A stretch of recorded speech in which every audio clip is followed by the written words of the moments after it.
Hello friends, स्वागत है आप सभी का आपके अपने YouTube channel your study guide पर। तो फ्रेंड्स, आज के इस वीडियो में हम सभी आरपीएफ कांस्टेबल के लिए 6 मार्च के फर्स्ट शिफ्ट के पेपर का एनालिसिस करने वाले हैं।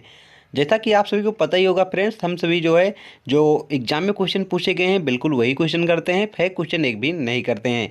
मैं आप सभी को क्वेश्चन कराने के साथ साथ उससे रिलेटेड अदर पॉइंट जो बन सकते हैं उन्हें भी आप सभी को साथ साथ कराता चलूँगा।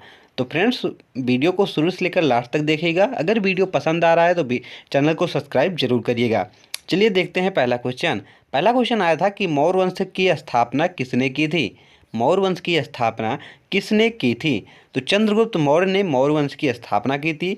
वे भारत के पहले ऐसे सम्राट थे जिन्होंने देश के ज़्यादातर हिस्सों को एक प्रशासन के तहत लाया था। ये भी आप याद रखिएगा।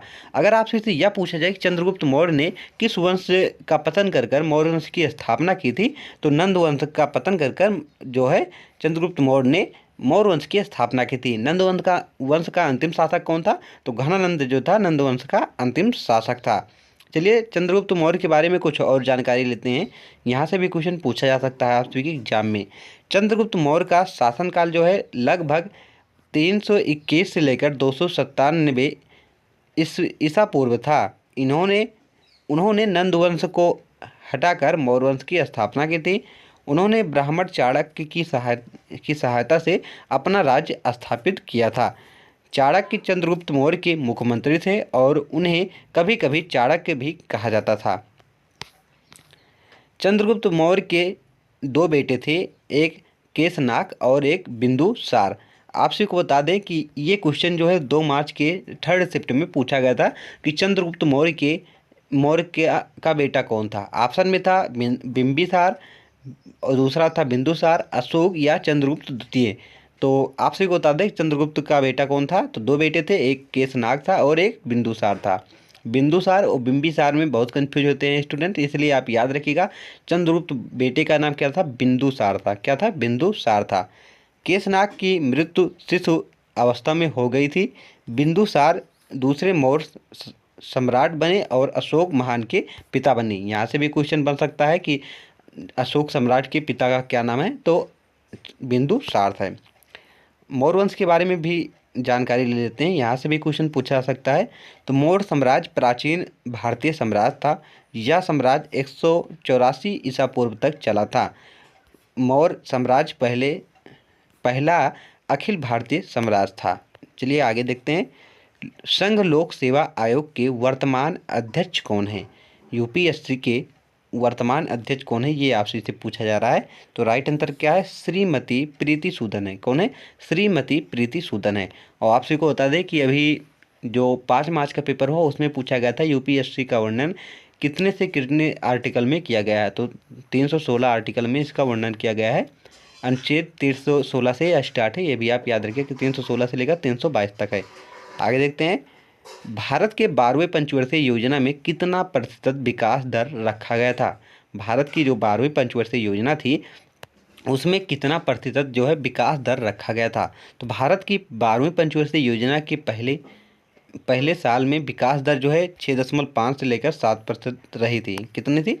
6.5 से लेकर 7% तक। इस योजना के दौरान औसतन 8% की वृद्धि दर हासिल करने का लक्ष्य रखा गया था। आपसे जो पूछा गया है तो 12वीं पंचवर्षीय योजना में कितना प्रतिशत दर रखा गया था? तो औसतन जो है 8% वृद्धि दर रखा गया था, जिसमें से प्राप्त कितना हुआ था? तो 7% ही प्राप्त हुआ था। 12वीं पंचवर्षीय योजना के बारे में और जानकारी। इस योजना का मकसद जो है सुदृढ़ समावेशी विकास करना था। क्या था? सुदृढ़ समावेशी विकास करना था। ये आपसे इस एग्जाम में पूछा जा सकता है। 12वीं पंचवर्षीय योजना का उद्देश्य क्या था? तो सुदृढ़ समावेशी विकास करना। उसके बाद इस योजना के दौरान जो है गरीबी को 10% तक कम करने का लक्ष्य रखा गया था। इस योजना के दौरान गरीबी को सालाना 2% तक कम करने का लक्ष्य रखा गया था। इस योजना में 25 अनुवीक्षणीय सूचकों में से हर एक में प्रगति करने का लक्ष्य रखा गया था। इस योजना के दौरान समावेशी विकास को बढ़ावा देने का लक्ष्य रखा गया था। नेक्स्ट, 2011 की जनगणना के अनुसार उत्तर प्रदेश की आबादी के कुल आबादी का कितना प्रतिशत था? मतलब पूछा जा रहा है जो 2011 की जनगणना हुई थी उसमें उत्तर प्रदेश की जो जनसंख्या थी वो पूरे भारत के जनसंख्या का कितना प्रतिशत थी, ये आपसे पूछा जा रहा है। तो साल 2011 की जनगणना के मुताबिक उत्तर प्रदेश की कुल आबादी जो है वो कितनी है, यहाँ से काउंट कर लें। इकाई, दहाई, सैकड़ा, हज़ार, 10,000, लाख, 10 लाख, करोड़, 10 करोड़, 19 करोड़ 98 लाख 12,341 थी। कितनी? 19 करोड़ 98 लाख 12,341 थी। यह भारत की कुल आबादी का कितना था? 16.16% था। ये आप याद रखिएगा। इससे 2011 में जो जनगणना हुई थी इससे क्वेश्चन बन रहे हैं, इसलिए आप इसे देख लें। अगर बात कर लें उत्तर प्रदेश में पुरुषों की संख्या कितनी थी, तो कितनी थी? 10 लाख, कितनी थी? 10,44,80,510 थी। और महिलाओं की संख्या जो है 9,53,000, 9,53,31,31,000। सो यहाँ से देख लीजिए दोस्तों, काउंट करके इकाई, दहाई, सैकड़ा, हज़ार, 10,000, लाख, 10 लाख, करोड़, 9,53,61,831 महिलाएं थी। और अगर बात करें साक्षरता दर उत्तर प्रदेश की कितनी थी, तो 70.69% थी। पुरुषों की साक्षरता दर 79.20 थी और महिलाओं की साक्षरता दर 59.30 थी। जनसंख्या घनत्व कितना था उत्तर प्रदेश का? तो 828 व्यक्ति प्रति वर्ग किलोमीटर था। बाल जनसंख्या कितनी थी? 600, जो 0 से 6 वर्ष के बच्चे थे उसमें इकाई, दहाई, सैकड़ा, हज़ार, 10,000, लाख, 10 लाख, करोड़, 2,97,28,235 जो है ये में इसमें बाल संख्या थी। आगे देखते हैं। साल 2011 की जनगणना के अनुसार पूर्वोत्तर में किस राज्य का साक्षरता दर सबसे अधिक था? साल 2011 की जनगणना के अनुसार पूर्वोत्तर में किस राज्य का साक्षरता दर सबसे अधिक था? तो राइट आंसर क्या है? मिजोरम। किसका था? मिजोरम का था।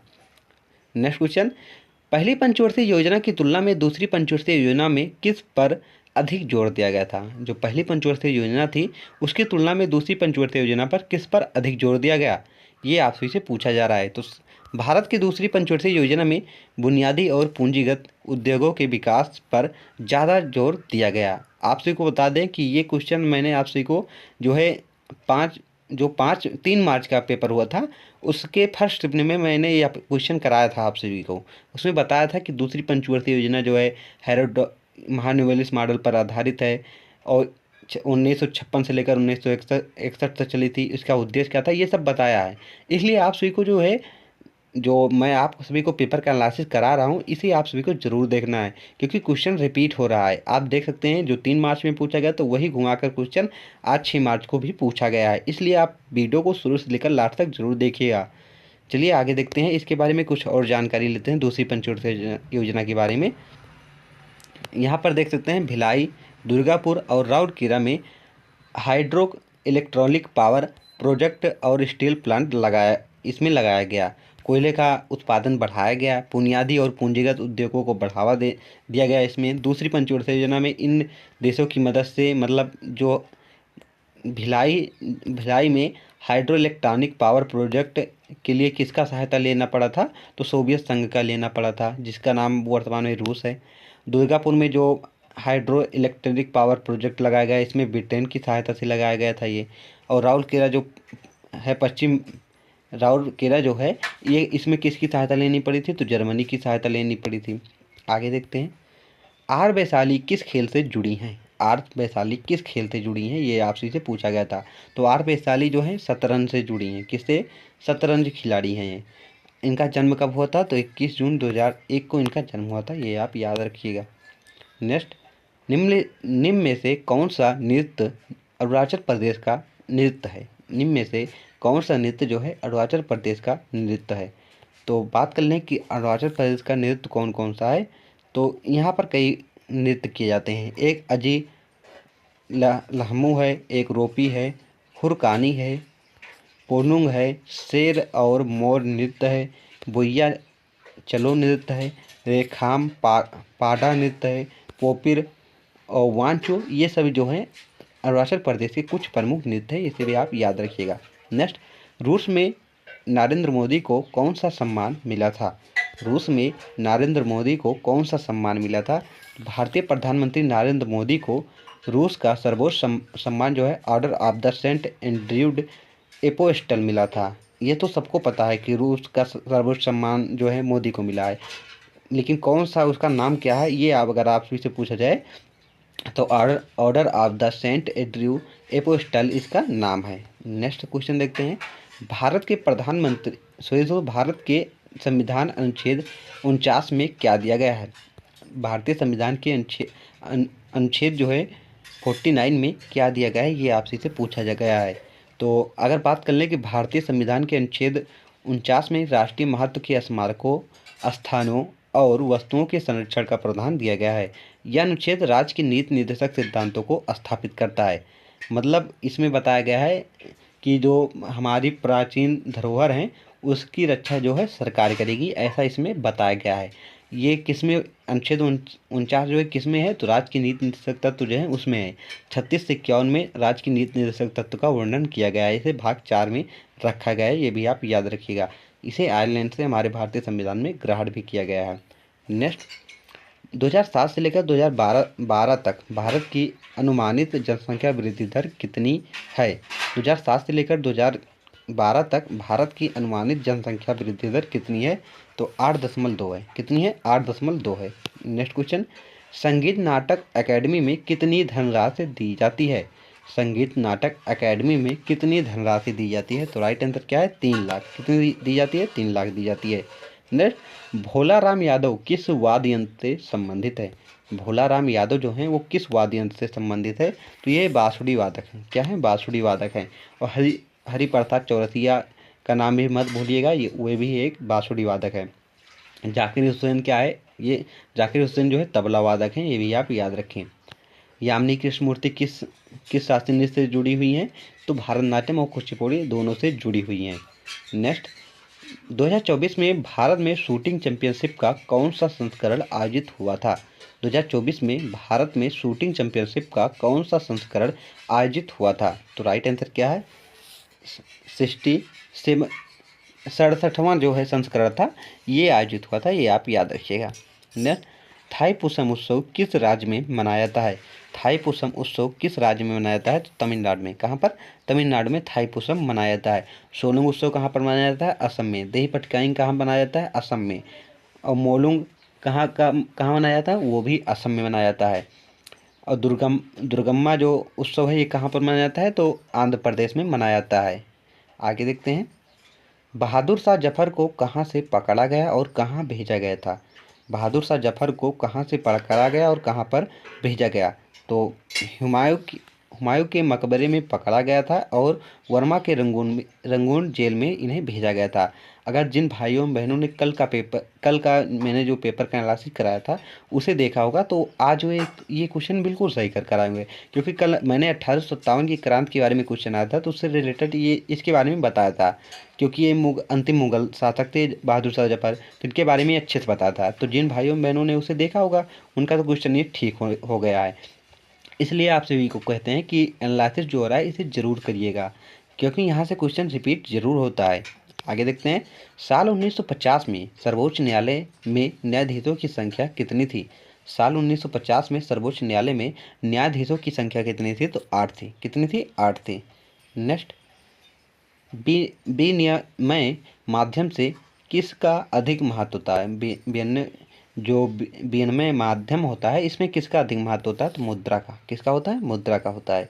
नेक्स्ट क्वेश्चन, 1867 के चार्टर एक्ट का सबसे अधिक प्रभाव किस पर पड़ा? 1867 के चार्टर एक्ट पर सबसे अधिक प्रभाव किस पर पड़ा था? तो राइट आंसर क्या है? कनाडा के संविधान पर। किस पर पड़ा था? कनाडा के संविधान पर पड़ा था। तो फ्रेंड्स, आप सभी को वीडियो कैसा लगा कमेंट बॉक्स में जरूर बताइएगा। अगर वीडियो पसंद आ रहा है तो चैनल को सब्सक्राइब करें, वीडियो को लाइक करें और अपने फ्रेंड के पास शेयर करें ताकि आपका अपना चैनल और आगे ग्रो कर सके। Thank for watching this video.